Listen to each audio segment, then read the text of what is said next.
Moving day again. I hate moving. My oldest cat is acting up, clearly uneasy about the chaos. He can tell something's happening, and he doesn't like it. I get it. I found him 6 years ago in a park nearby, abandoned by his previous owners when they either grew tired of him or couldn't keep him anymore. It's likely he was once a dorm kitten at a local college, one of those pets people get without thinking and then abandon when the semester ends. Some students keep their pets in the dorms but can't take them home, so they leave them behind. Poor Pete. Even though we've been together for 6 years, he's always nervous about being left again. I guess that's just how it is. I grabbed the truck early this morning to start loading it up. Tonight, after my friends finish work, they'll help, maybe. By the time they get here, I should have most of it packed. If all 3 show up, unloading will be easy. Then the real fun starts, unpacking and organizing everything in a new place. With their help, maybe I'll even have time to set up my waterbed and get it ready by midnight. Then, and only then, will I gather my cats and let them explore our new home. I just loaded a box labeled Halloween stuff. I intended to bury it at the bottom so my friends wouldn't see it. They wouldn't get it. They're good people, but a bit out of touch. One of the guys helping is very macho and strictly gay. The others don't know, and I'm not about to tell them. Besides, his girlfriend, Bobby, is one of my closest friends. As for me, I'm heterosexual, or at least I think so. But if the wrong person sees my Halloween stuff, it could lead to some uncomfortable questions. Even though the box is clearly marked, the contents are very feminine: a long brunette wig, red patent leather ankle strap heels, a matching purse, and makeup pouches, all items that belong to me. My other clothes are packed away in a special garment bag, which is already at my new place, hanging in the guest suite. So, how did a strong, athletic guy like me end up with a wardrobe full of women's clothes and so much makeup? Well, since you asked. It all started 35 years ago, when I was 13. Chapter 1. At 13, I was 5'4", weighing around 100 pounds, soaking wet. My hormones hadn't fully kicked in yet, so my face and body were smooth, with no signs of masculinity. My legs were strong from all the biking I did, but not bulky. I was lean, with little body fat due to all the physical activity. My face was androgynous. The girls at school would joke about how cute I'd look as a girl, with long hair and a bit of makeup. Some even said they were jealous of my long, thick eyelashes. Strangely, it didn't bother me as much as I let on. By 3rd grade, I began wishing I were a girl. Watching the girls interact during recess, I was fascinated by their friendships. I had a crush on Anna, I don't remember her last name, and I noticed how easily she connected with the others. She had friends, I had none. So I thought, if I were a girl, I'd have friends too. Yeah, 3rd grade logic. At some point, I came across a pair of my mom's old cotton panties in the rag bag by the washer. I took them to my room and hid them in my closet. I wore them a few times, and for some reason, I really enjoyed it. Of course, my mom found them and that was the end of that. I was also known as a nerd, socially awkward with a high IQ. Yeah, I have a functioning brain, so shoot me. Sorry, I don't claim to be better than anyone. We all have our own talents, and braininess is just mine. My vocabulary often surpassed that of my parents' adult friends, though I rarely said much. I had learned not to. I had one friend my age that year, Colleen, another nerd. She was away for the summer. We lived in a suburban area near a large city in upstate New York. Trash collection days in our neighborhood were Tuesday, Wednesday, and Friday. During the summer, I'd wake up before dawn, quickly eat a breakfast of Cheerios and bananas, then hop on my bike for my treasure hunt. I'd be out before the sun came up, racing to find treasures before the garbage trucks arrived. You'd be surprised at the variety of items I found. One foggy July morning, just after school ended for the summer, I found a large stack of moving boxes in front of a recently vacated house. Jackpot! I thought. As I rummaged through the boxes, I discovered old linens, knickknacks, books, broken dishes, and clothing. For some reason, the clothing caught my eye. There were blouses, skirts, stockings, dresses, pants, bras, panties, slips, and other delicate items. I quickly stuffed most of the clothing into a pillowcase from the linens, set it by my bike, and moved on to the next box. The following boxes mostly contained trash, so I folded the flaps back the way they were and stacked them neatly with the others. One box remained, and when I opened it, I found an assortment of women's shoes, high heels, flats, and knee-high boots with spike heels. All in excellent condition. I stuffed them into another pillowcase. After making sure I'd left the trash pile as neat as I found it, no need to make the garbage collector's job harder, I moved on. I didn't find anything else on that street, so I pedaled to the next one. 2 houses had some appealing items by the curb. The first house had nothing of interest, but the second house had a treasure that made my heart race. Next to the garbage can was a paper grocery bag with smaller paper bags inside. On top of them was a dry cleaner's garment bag. My heart skipped a beat when I saw what was inside: hair. A wig! I grabbed the whole bag, tied it to my bike basket, and rushed home, eager to hide my find in the loft of the garage before my parents woke up. They woke up about half an hour after I stashed my treasures. "How was your treasure hunt, Jason?" my mom asked. "Not much today, Mom, but it was fun," I replied, my heart still racing. I couldn't wait to be alone and examine everything, especially the wig. The day dragged on, then it started to rain, perfect for staying inside and reading. My dad was already at work, my mom was finishing house chores, and I was in my room reading. Then she knocked on my door. "I'm going to the beauty shop, then shopping." "Is there anything you'd like me to get?" she asked. "No thanks, Mom," I replied. "All right, I'll be back in about 4 hours. If I'm running late, I'll call," she said. "See you later, Mom," I said as she left. 4 hours, I thought, excited. I waited 15 minutes after her car pulled out before heading to the garage to retrieve my prize. I climbed into the loft, pulled the bag from under the daybed, climbed back down, and rushed to my room. I placed the bag on my bed and stared at it for a few minutes, my heart pounding. Finally, I shook off the nerves and reached for the wig. Inside the plastic bag were not just 1, but 7 wigs, 2 very long, 3 medium length, and 2 shorter ones. All were a rich brunette color, but each had a different style. I laid them out on the bed, carefully inspecting each one. "Wow!" I thought. "What's in the little paper bags?" Curious, I placed the bag on the floor and sat on the edge of the bed. I pulled out the first paper bag. It clinked as I opened it, revealing 3 lipsticks, 2 compacts, mascara, eyebrow pencils, 2 bottles of eyeliner, and 3 bottles of nail polish. Everything was new and still wrapped. The nail polish matched the lipsticks perfectly. I examined each item carefully before repacking the bag and setting it aside. The next bag clinked as well, but it was smaller. Inside were 4 small bottles of perfume. I only glanced at them before refolding the bag and setting it next to the first one on the bed. The third bag was soft and squishy, and I couldn't figure out what could possibly be inside. Curious, I opened it with a furrowed brow.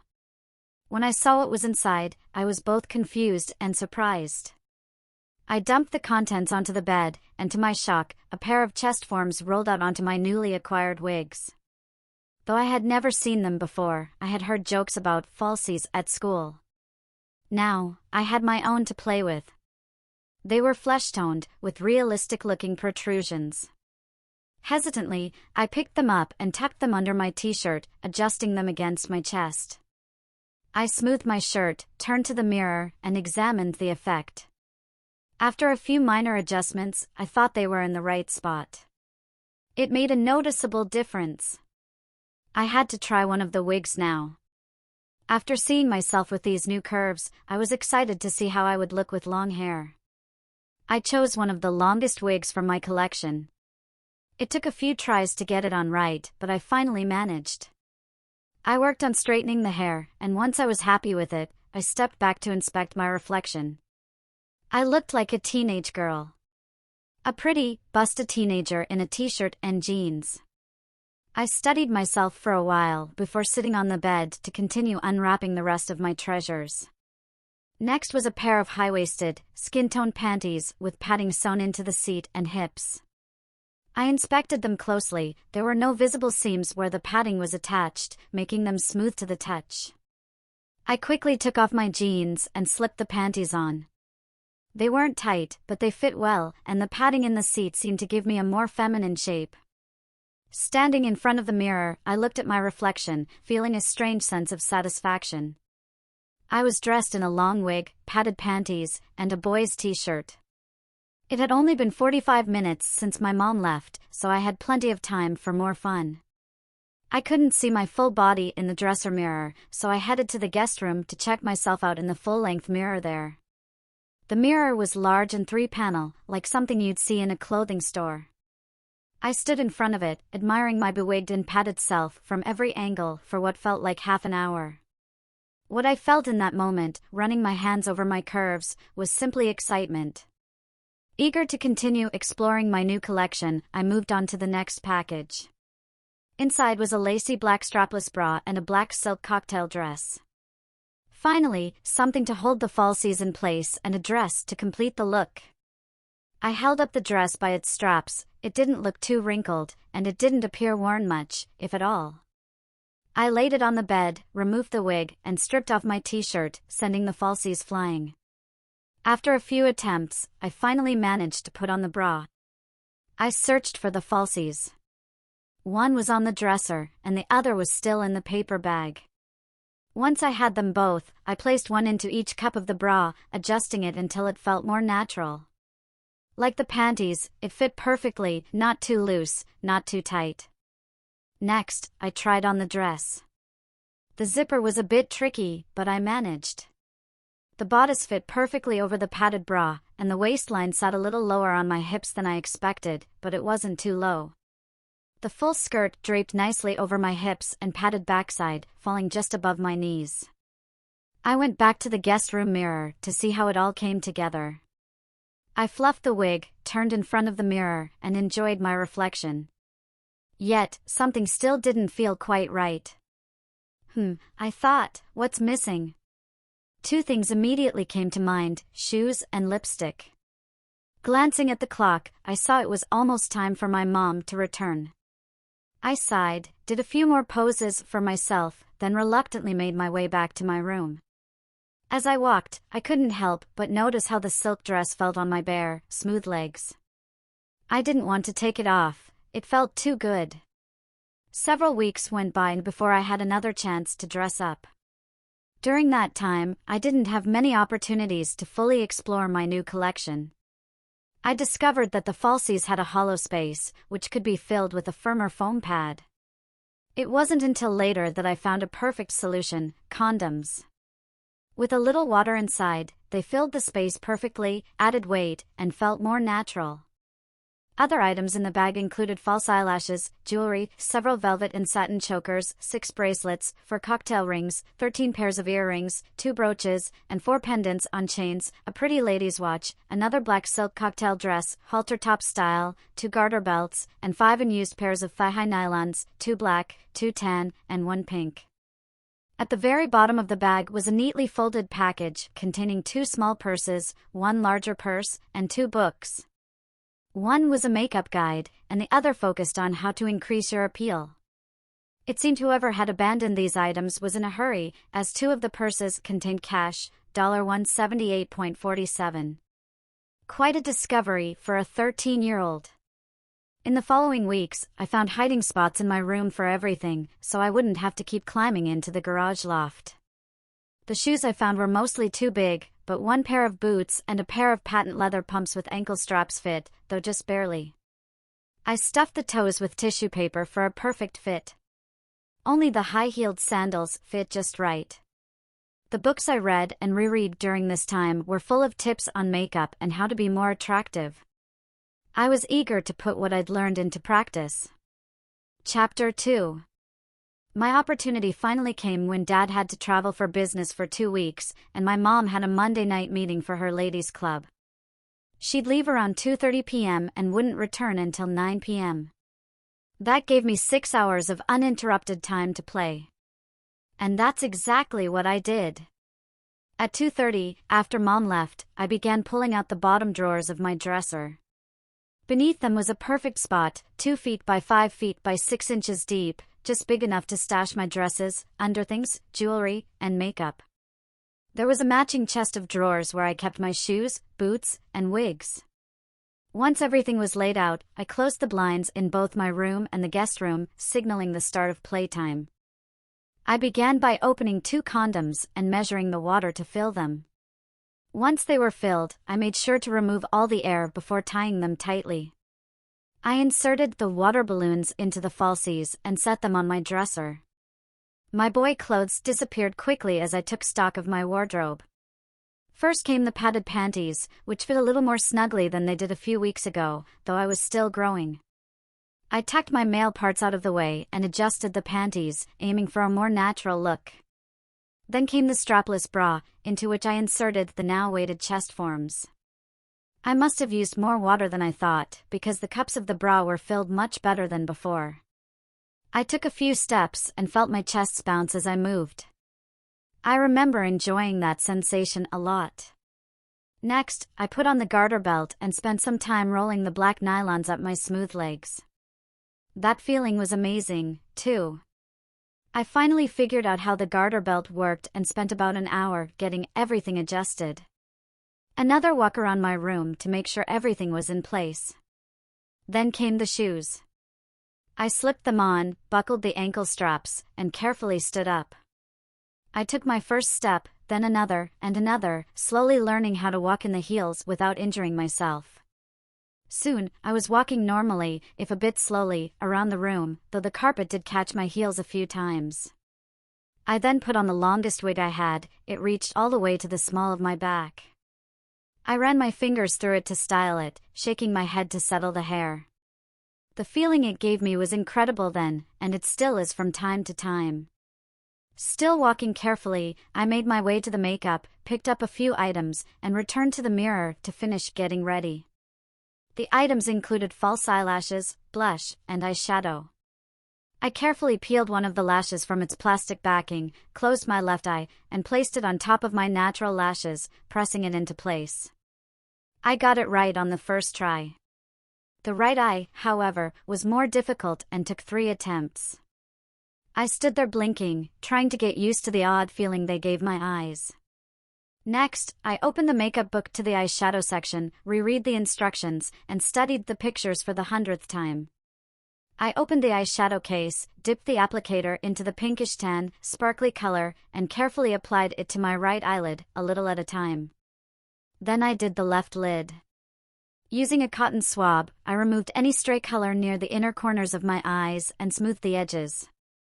After finishing, I put the applicator away and closed the case. Blush came next, applied lightly as well. I skipped the mascara and eyeliner, just wanted to get to the rest of my outfit. The dress I chose was the halter top cocktail dress with a short, full skirt. I carefully unzipped it, stepped in, and pulled it up over my bra. I slipped my head through the halter top, swept my hair over my left shoulder to keep it out of the way, and zipped it up with my right hand. The dress had clearly been made for someone my size at the time it was fitted. After a quick shake of my head to settle my hair, I made minor adjustments to the dress for comfort. Once everything was in place, I picked up the little clutch purse and walked into the guest room. I sat at the vanity table, looked at myself in the small mirror, and opened my purse. Inside were the money I'd found and the lipstick I was going to use to finish my look.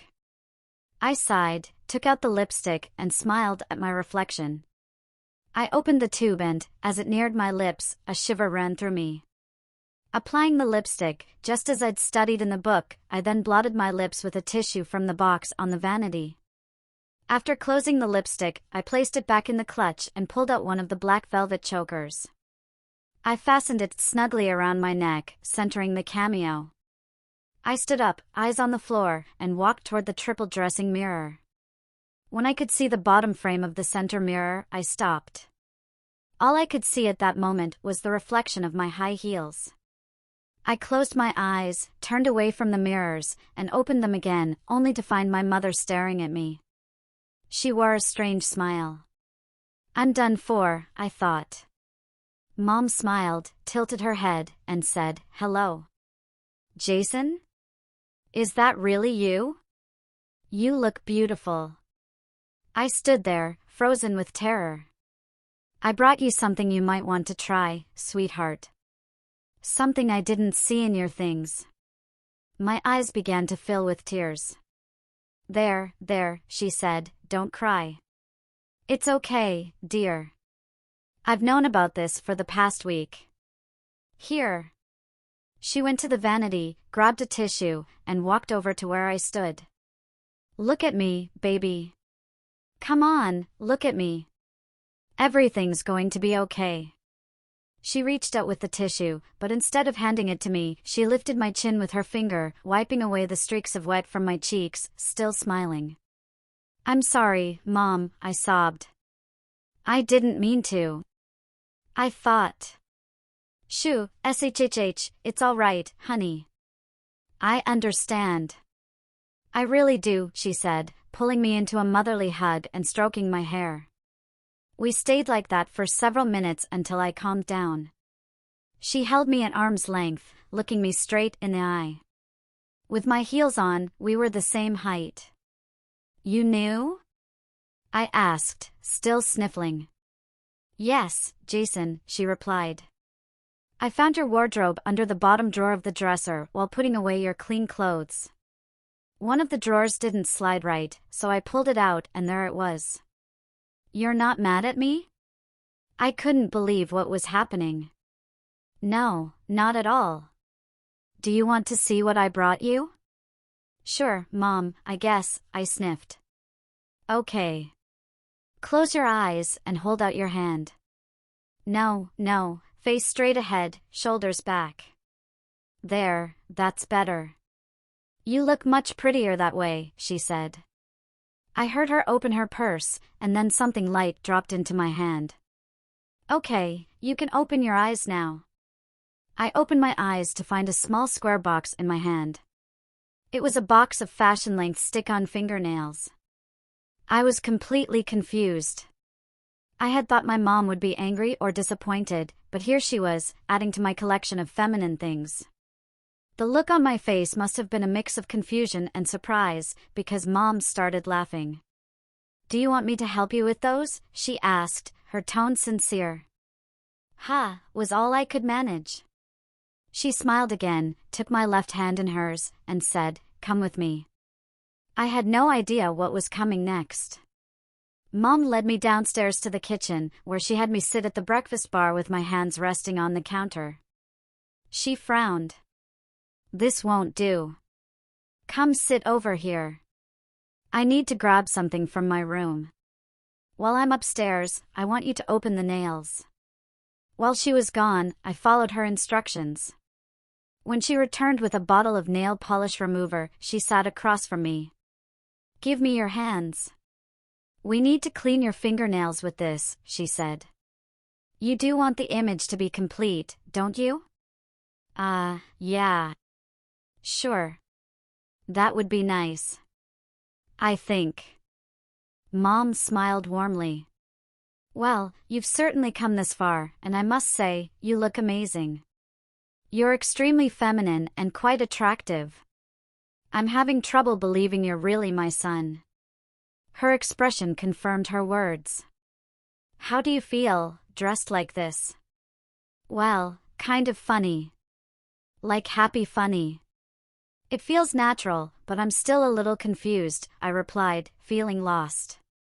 She gently took my left hand and began swabbing my nails with a cotton ball soaked in remover.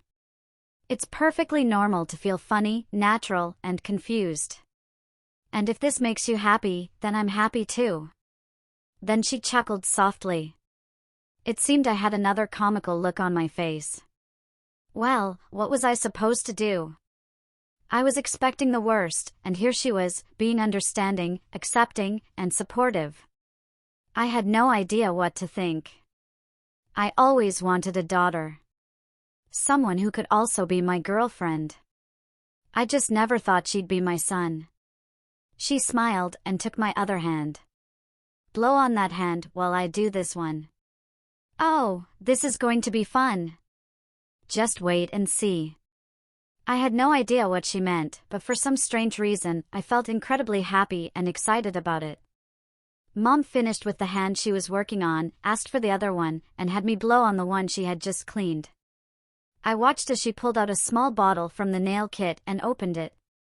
Taking my left hand again, she began trying different nails over my thumbnail. After finding one that fit, she put a drop of glue on the inside, flipped it over, and pressed it onto my real nail. She held it for a few seconds to let it bond, then moved on to the next finger. She repeated the process until my left hand had a fake nail on each finger. Then she did the same for my right hand. Would you like something to drink, Jace? Yeah, Mom, I'm kind of thirsty. I'll bet you are, she chuckled. But listen, when you're dressed like this, I want you to call me Diane. We're girlfriends now, remember? I guess okay. Diane. You really meant what you said earlier? Yes, Jessica, I did. Do you like that name? I thought about it for a moment and then nodded. All right then, Jessica it is, she said. Your nails are ready for polish now. Do you have any? I nodded. Good. I'll get us something to drink while you go get it. I stood up, still in a daze, and went to my bedroom. That's a dear, she called after me. When I returned with all 3 bottles of polish, Diane had drinks ready for us. Wine coolers, she said. Go ahead, but sip slowly. There's not much alcohol in these, but even though you look like a beautiful 24-year-old woman, you've never had alcohol before, have you? I shook my head, carefully took a sip, swallowed, and set the glass back on the table. Diane looked at each of the polished bottles, quickly comparing the colors to my lips, and said, "This one seems to match." She started shaking it. You'll need to learn how to do this yourself. Think you can? I think so. Are you really going to call me Jessica from now on? Yes, dear, but only when you're dressed this way. She opened the little bottle. Give me one of your hands, Jessie. I gave her my left hand, and she began applying polish to my freshly painted nails. Jessie, or Jessica, or Jess. You can call me Diane or Dee. They're interchangeable. While you're dressed and looking like an adult woman, that's exactly how you'll be treated. And that's how you should act. Are you up for it? I'll try, I said, meaning it.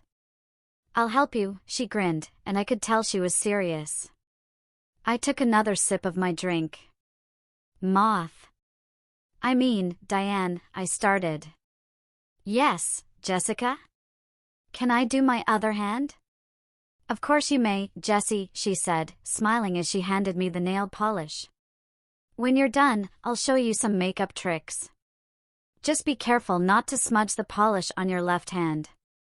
She got up, took her drink into the living room, sat in the recliner, turned on the TV, and lit a cigarette. I took another sip of my cooler and sat, staring at the lipstick on my glass. My next sip turned into more of a gulp. It seemed to steady me, and I began polishing the nails on my right hand, trying to follow Diane's technique. 20 minutes and several sips later, my nails and cooler were finished. Diane came back into the kitchen, saw my empty glass, and refilled it without saying a word. She seemed to know the stress the situation was causing me, and how relieved I was that she had found out.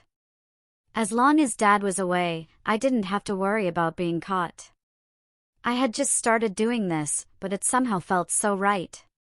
Nails dry yet? She asked. I nodded. Good. Now let's go upstairs to the guest room and work on your makeup. But first, let's get you changed into something a little less formal. Diane led me upstairs to my room. What would you like to wear, Jessie? I had no idea. The only feminine clothes I had were the two cocktail dresses, and I hadn't worn either one for very long. I really don't know. I haven't been doing this for very long, and I don't even know what all I have. Why don't you pull everything out, and we'll look through it together? That way, I'll be able to see any gaps in your wardrobe and help you fill them with some good pieces. She really does want to help me, I thought. She really is my friend. I smiled at her and took another sip of my drink. I pulled the bottom drawer out of my chest of drawers to access what was still there, then grabbed what was left under the dresser, spreading it all out on the bed. Diane looked at me in surprise. Quite the collection you have there. By the way, where did all of this come from? Did you find it in one trash heap? Well, kind of. I went through 2 trash heaps, then hid it in the garage loft under the daybed about 3 weeks ago. You went to the beauty shop that day, and I started bringing it in and hiding it here. I don't even know what made me bring it home, but now I'm glad I did. And I'm really glad it was you, Diane, who found me. The alcohol had loosened me up a bit. I'm glad I found you too, Jessica. How do you like your new nails? She said lovingly, and I felt like crying from happiness. Oh, Diane, I said, admiring my new nails. I love how they look and feel, and I started to cry a little. Diane hugged me and said, "There you go again. Now stop crying, or you'll ruin your beautiful silk dress. That sexy little thing must have cost someone a pretty penny. Why don't you slip out of it now, and we'll find something else for you to wear?" I set my half-full glass on the nightstand, turned around so she could unzip me, and slipped out of the top. I let the dress fall to my feet and stepped out of it. When I turned around, Diane looked surprised again. "What's wrong?" I asked. "Oh, nothing. Your legs and butt look really sexy in that outfit. I wish I looked that good in so little. Now, let's see what else you have to wear. But let's hang this up first." She set her drink next to mine, picked up the dress, and walked into her bedroom to get a special hanger for me. While she was gone, I took a few more sips of my cooler, putting it down just as she re-entered my room. "Have you thought about what you'd like to try on next?" "Not really, MOD. Let's have a look," she said, glancing at the clothes on the bed. "How about these?" She held up a soft-cupped white bra, a white satin blouse, and a pleated black miniskirt. "That looks nice," I said, reaching into my bra and pulling out the falsies, laying them on the bed one by one. Surprisingly, my new nails didn't interfere too much. Diane looked at the chest forms, picked one up, inspected it, then nodded and put it back next to its mate. "I've heard of these, but this is the first time I've ever seen them. They feel more real than any I've ever touched before." After I shrugged out of the black bra, Diane handed me the white one. I did it the same way I did the strapless one, hooking it, then pulling it over my head. When Diane saw me do this, she started to laugh. "No, honey. Let me show you a little trick." That's when I learned how to put a bra on upside down and backward, then turn it around, flip it right side up, and finally put my arms through the straps. Oh well, live and learn. She handed me my chest forms and watched as I arranged them in the bra cups. The shoulder straps were too loose, so Diane, my sweet, loving mom, showed me how to adjust them properly. Next came the blouse, which gave me a bit of trouble when I tried to do the buttons the way I was used to. My new nails actually helped in this case, acting like little shoehorns for the satin-covered buttons. Diane helped by pulling my hair out of the blouse as I struggled to close it, and that made a big difference. The skirt was high-waisted with a zipper, so I unzipped it and stepped into it, pulling it up and tucking in my blouse. I held the skirt in place and asked, "Please zip me," which she did after engaging the hook and eye. Then Diane showed me a trick with skirts and blouses. She pulled the skirt up a bit, reached under, pulled the blouse down all around, and then slid the skirt into place. "Diane, do these shoes work with this outfit?" She had me walk around the room to check. "Well, they're a bit formal. Let's see what else you have. I walked over to my drink for another sip, which nearly emptied my glass. How are you feeling, Jessica? That cooler went down pretty quickly. Very good, Diane. Kinda warm and fuzzy inside.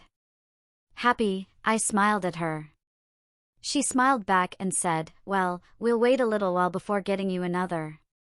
In the meantime, why don't you take off those heels and try these boots? She held up knee-high black leather boots with 3-inch heels. I finished my drink and sat on the bed to remove my pumps. That's when my new nails started to get in the way. The buckles on the ankle straps just did not want to cooperate. Diane knelt to help me and, while she was there, slipped the boots onto my feet, leaving the zippers for me to do. I needed the practice, so I went ahead. I'd stuffed the toes with tissue when I tried on all the footwear in my collection, so the fit was perfect. They looked great on my legs and felt sexy. Diane then had me follow her into the guest room for makeup. I brought all that I had with me so she could show me what I needed. Sitting at the vanity, she studied my face, pursed her lips, and nodded. Okay, here's what you're going to do. First, your blush needs a touch-up. Go ahead and do what you did the first time. I opened the blush case, took out the brush, reapplied it, and used a tissue to blend the edges. Diane just watched. When I finished, she asked, "Did you learn that from the makeup book?" I nodded. She looked at my work, slowly nodded her approval, and had me refresh my lipstick. Once again, she seemed impressed with what I'd done. Okay, now let's do something with your hair. I'll get my wig brush for you.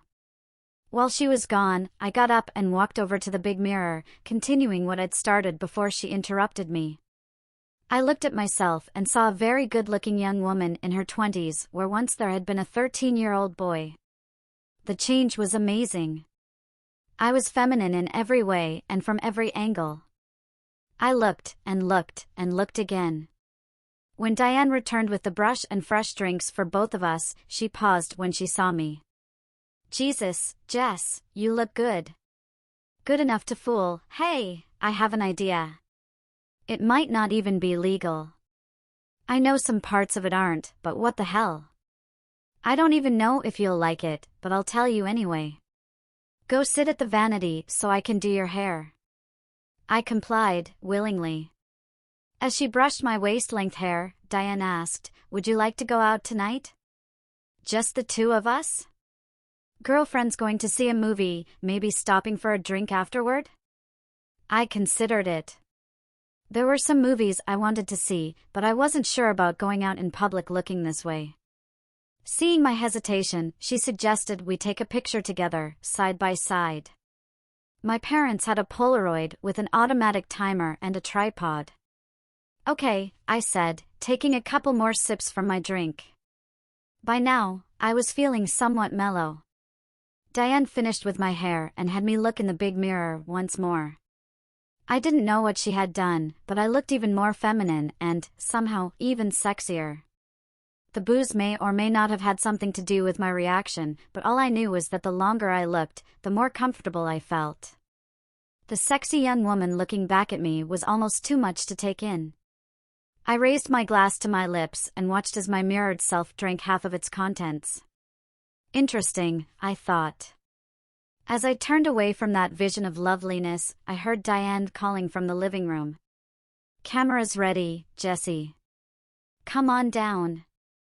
Bring your makeup case and perfume with you." So that's exactly what I did, after draining my glass. When I got to the living room, I could immediately see what Diane had in mind. The camera was set up facing the fireplace, and we were going to pose there. It worked for me. The large mirror on the opposite wall would be perfect for checking how we looked before the photo was taken. "Jessica, come over here by me. We can practice our poses in the mirror." I walked over and stood next to Diane while we both looked across the room into the mirror. That was the first time I truly realized how much we looked like sisters. From her expression, I could tell she saw it too. The idea of us going out together started to appeal to me. Which movie do you have in mind, sis? I asked. Chapter 3. Diane smiled, sighed contentedly, and reached for my hand. We stood there for a few moments, holding hands and gazing into each other's eyes. Jessie, do you know how much I love you? She asked, breaking the silence. I think I'm starting to learn, Dee, I whispered softly. She squeezed my hand and said, let's get that picture now. She walked over to the camera, checked the focus, pressed the auto timer, and quickly returned to my side, taking my hand again. With a squeeze, she said, okay, quick now, look at me in the mirror and smile pretty. The camera began to beep as I turned to look. Diane's reflection was smiling at me, and I smiled back just before the camera captured the moment. Wait until you see this, sis. Oh, I love saying that, she beamed. When my loving mother, sister, best friend, whatever she was to me, went to retrieve the photo, I followed. After the requisite 60 seconds, we saw ourselves as others would. The picture showed two very attractive women, one in her early 30s and the other about 25, clearly related. We stood there grinning like a couple of fools, crying happy tears for a while. Hey, we've got to get going if we're going to make it to the movie on time, she said, snapping me out of my trance. And, my sweet sister, you need to fix your makeup. Again, she added with a dreamy smile. Okay, but I want to change my wig. Will you help me? Sure, Jess. Go put on the one you want, and I'll help you style it. Oh, and I saw a white satin choker in your collection, wear that one. It'll go better with your blouse. I hurried up to my room, carefully removed my long wig, and picked up one of the shorter styles. This one had slightly longer bangs and fell to the middle of my upper back. I put it on, swept it away from my face, and walked into the guest room to finish my makeup. My eyeshadow had worn off a bit, so I touched that up, then fixed my blush and lipstick. Diane walked in just as I finished my lips. Let's have a look, she said. She inspected my work, pursed her lips, and tilted her head. Needs something, she mused. Well, I'll think about it while I do your hair. Face the mirror, please. Anything special you want done? I couldn't think of anything, so I said, no. Okay, let's see what we can do, she said, studying me. You need earrings. And a bit of eyebrow pencil wouldn't hurt. Maybe some eyeliner too. And while we're at it, those false eyelashes have to go. Your own will do. A little mascara should be enough. My wonderful older sister then focused on fixing my hair. Did I see some large barrettes in your collection?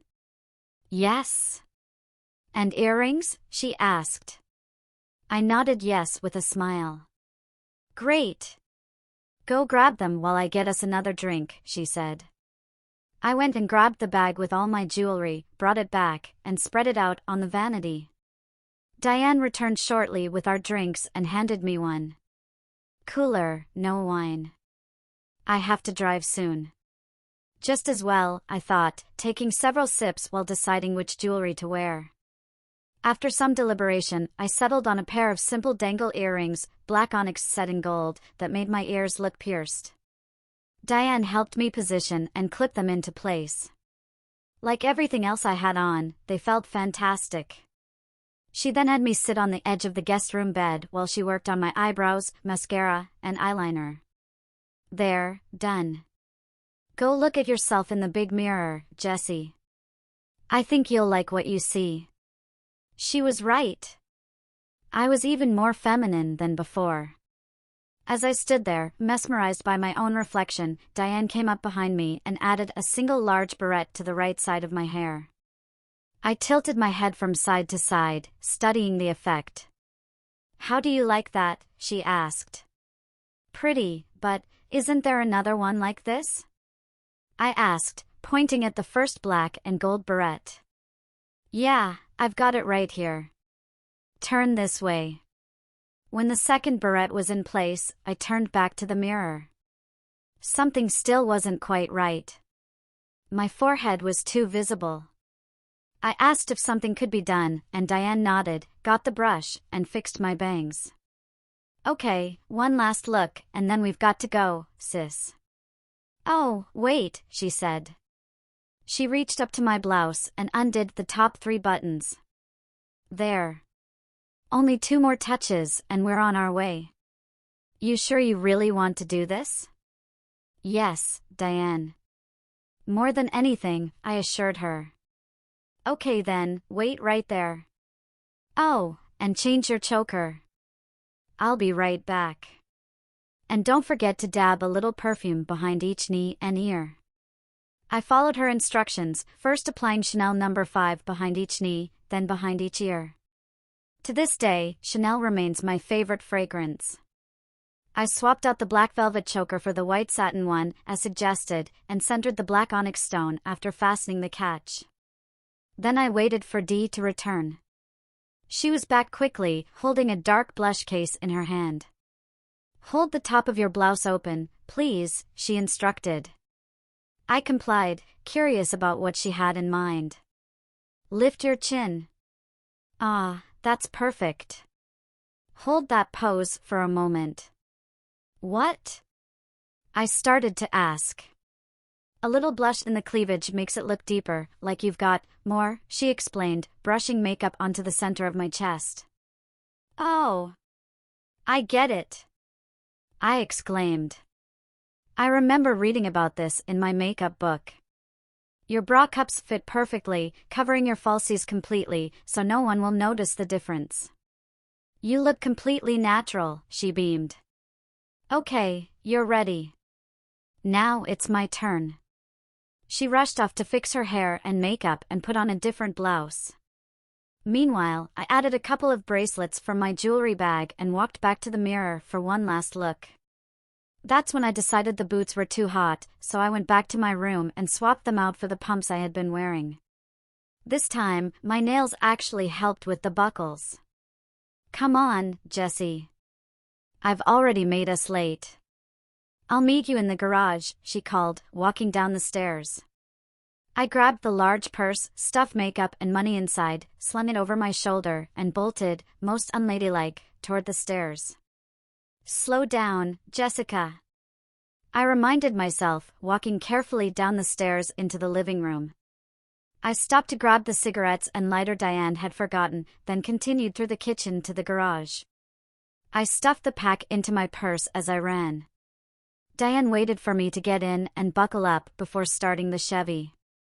Suddenly nervous, I asked, what if someone, one of the neighbors, sees me? So? What if they do? Dee asked. They'll just think you arrived when they weren't around. They won't recognize you at all. Hell, I didn't even recognize you, and I've known you your whole life. Laughing at my concern, she pulled out the snapshot of us and handed it to me. That did the trick.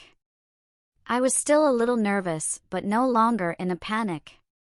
She put the car in reverse, and we were on our way. Chapter 4. We arrived at the theater, just as Diane predicted, a half-hour late. The movie, a new James Bond flick, was already in progress. Well, we have an hour to kill. What would you like to do, sis? How about letting me buy you a drink, Dee? I offered.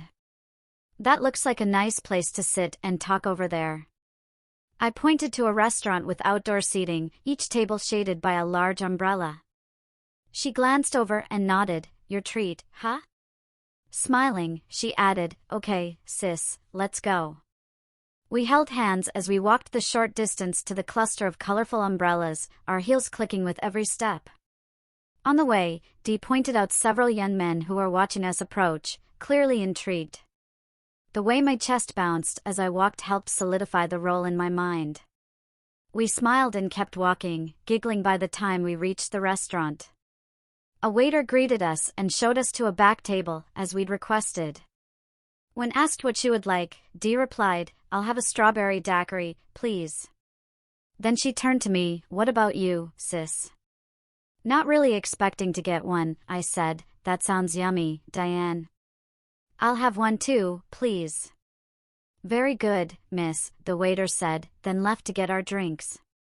Once he was out of earshot, Dee remarked, that went smoothly, then asked, "You're really getting into this, aren't you?" I smiled and replied, "Yes, ma'am, I am." "And so are you." Then I laughed. Smiling back at me, she said, "Yes, very much so. It's so easy. I never would have dreamed." I glanced at the restaurant's clock and said, "You know, it's only been 4 hours since we met?" "Yeah, Jess, hard to believe, isn't it?" Dee was searching in her purse when the waiter returned with our daiquiris. I heard her mutter something unladylike, followed by, "Must have left them on the table." I pulled the pack of cigarettes from my purse and offered her one. Instead of taking it from my hand, she took one herself and asked, with a mischievous grin and one raised eyebrow, "Thanks, sis. Want one?" I handed her the lighter, used my fingernails to grab a cigarette from the pack, placed it between my lips, set the pack on the table, and leaned forward for the offered light. Dee took a drag from her cigarette and asked, "I didn't know you were a smoker, Jessica. When did you start?" I blew smoke away from the table, took a sip of my daiquiri, and said, "About 2 years ago." She nodded thoughtfully and replied, "Oh, yeah. I almost forgot about that incident. Have you smoked much since?" I took another drag, inhaled, held it briefly, then exhaled. Tapping the ash into the ashtray, I said, "This makes 4, maybe 5. Her eyebrows shot up. "Today?" Holding my cigarette as delicately as I could after taking another puff, I said, "No, not today. Since, and including, the first time. I'm not really a smoker. These things don't do anything for me, nor to me. I didn't even get dizzy with the first one. Remember? I know I told you." Leaning my elbow on the table, I held my cigarette away from my face and took another sip from my drink. She took a sip from her drink and then asked softly, "How do I introduce you if we meet someone who knows us? I mean, what name do I give them?" "Jessica what?" We sat in silence, smoking and sipping, while I thought. Finally, I said, "Strange. Jessica Lee Strange."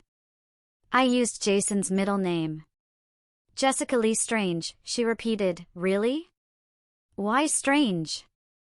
I put out my cigarette, took a sip of my strawberry-flavored drink, and answered almost inaudibly, "Because that's what the kids at school call me. Strange." "So that's why you have so few friends," she said with concern in her voice. "Kids your age see differences in you that make them uncomfortable, so they keep their distance." "Do they treat you badly?" "I don't really have anything to compare it to," I replied. "Teachers react to me differently than they do to others. And they, the others, seem to resent it. It's all I've ever known." Diane sat there, elbows on the table, chin resting on interlaced fingers, digesting what she'd just learned. After a few moments, she sat up, took another sip from her daiquiri, and said, "This isn't good." She reached for another cigarette. I followed suit, took the lighter she passed to me, and lit up, putting it back on the table after lighting mine. We sat in silence for a while. Then I stood up, smoothed my skirt, took a final puff, put out my cigarette, and said, "I need to use the little girl's room. I'll be right back." Diane didn't respond but simply nodded, lost in thought, staring at her drink while absent-mindedly stroking the stem of her glass with her thumb and forefinger.